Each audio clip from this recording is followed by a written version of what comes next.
Not all of us are ever going to be the champion, but we can go the distance. We can put up a great fight.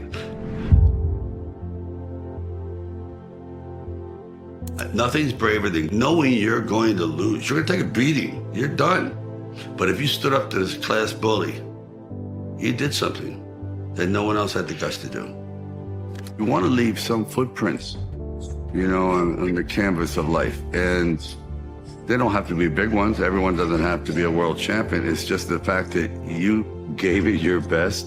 Because that's the Rocky philosophy. He never expected to be a champion. He just wanted to go the distance and have a little dignity. And that's pretty much the ongoing theme. They come into you through millions of years of instinctual development, culturally, spiritually, and actual genetic development. They know how to push the maternal button. I don't give it how tough you are.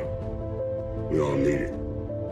To be a great man, you need to be nurtured in the proper way. Reinforced, pushed, validated, loved, and also reprimanded when you're not doing what you should do.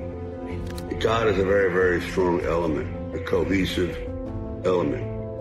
But there's always a but. You ever try praying to yourself? Put yourself in abeyance, not in the mirror, but go, okay, this is what I want. You can call it positive reinforcement. There's so many different terminologies for that, but actually look at you, request something. When you're in fear of something, I pray to you not to be afraid. I pray for you to be successful. I pray for you to have proper knowledge and sympathy for the planet in general. To you, not something other, which is great. But narrowing it down to you praying to you, I think is an interesting concept. Keep punching. I've known a lot of people that are, in real life, are not so nice. But the perception is incredible. They're very smart. They didn't go toe-to-toe.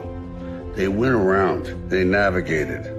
They went left when you expect to go right. They went low when you expect to go high, and vice versa. Instead of throwing a roundhouse hook, they walked away. You go, oh, wow, I thought he was going to unload on me. No. And right away, you put people at ease, and then you get your point across. Like Apollo Creed says, be a thinker, not a stinker. Use your brains to get ahead and not your muscles. Be tactful, clever, ingenious. Even the guys that are billionaires, they started out as underdogs. No one gave it to them. Someone in the family, perhaps, had to earn it and pass it on. But that first one, the guy that went into the unknown, unprepared, but prepared mentally, but perhaps unprepared for what was going to come at him from so many different directions. And when I say that come at him, I mean those obstacles that wanted to defeat him, including his own fear, and they were overcome. So, as Rocky would say, it ain't over till it's over. I had a very tumultuous upbringing, very physical, and rough father, rough everything. And I was thin. I just was not genetically, what would you say, a mesomorph. I was an ectomorph. Yeah. And I went to see a film one day, and it altered my life completely. It was Steve Reeves in Hercules Unchained. And when he struck that pose, I had an epiphany. I went, that's who I want to be. That's a man. That's, oh my God. And I ran out of the theater after that and went to a junkyard and started lifting little brake drums or anything that I could lift. It was like 30 pounds, whatever. And I never stopped.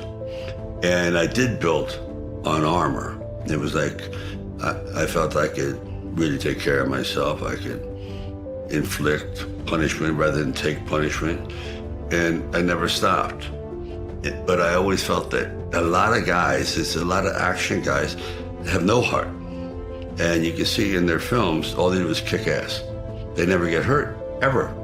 Not a bloody nose. And that's not real. The audience can't relate to that. Everybody gets hurt. Either metaphorically, symbolically, or physically, they get hurt. And you root for that person who gets hurt. Get up! Because we all get knocked down.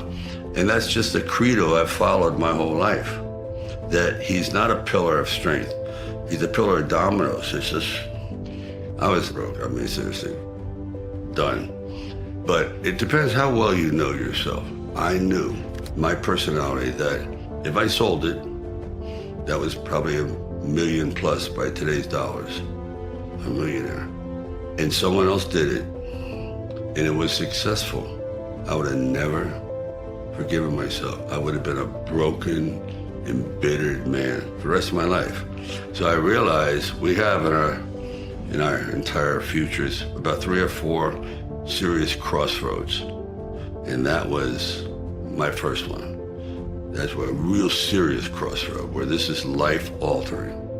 And it's not about money. I know I will be destroyed, and I will destroy everyone around me. I'll be such a miserable human being for selling out. This is what the whole movie was about.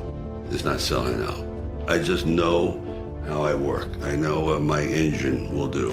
And I would have been, I don't want to get overly dramatic, but I would have been dead.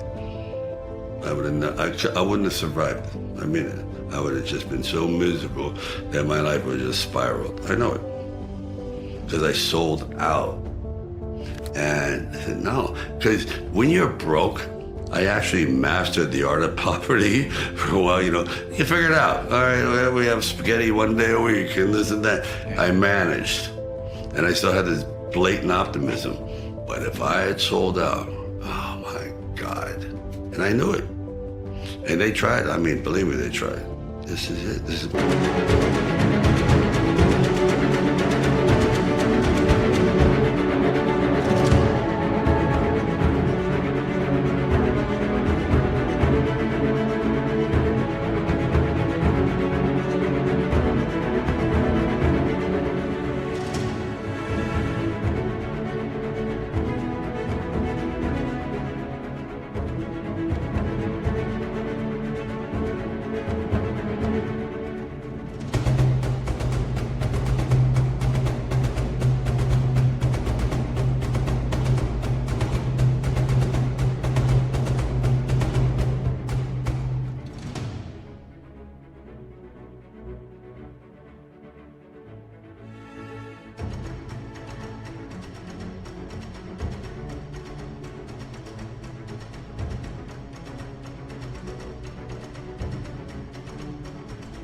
my only chance, because I was always getting cast as a thug. That was it. I was always beating up Woody Allen, beating up. So when I wrote this, I wrote as a thug. He's a thug, but he can't even do that well. He can't break the guy's thumbs. He can't do anything. He's really a gentle guy.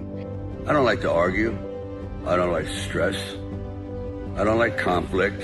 But sometimes you have to face the conflict and the stress and the source of that and get it out of the way. Don't keep it inside.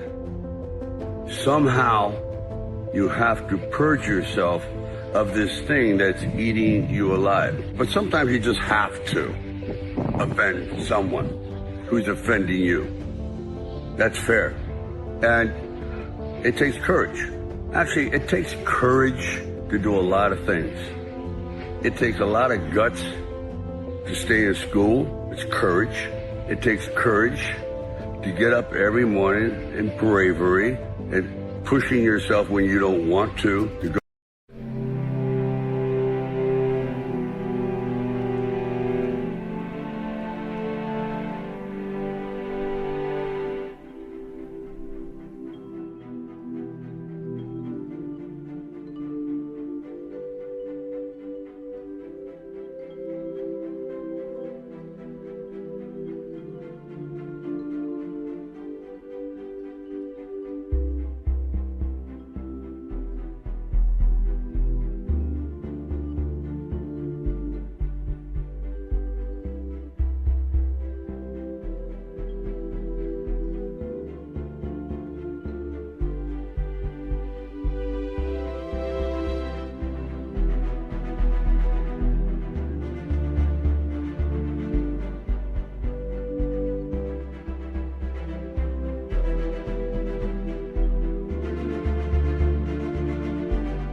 work to supply food for yourself and your family.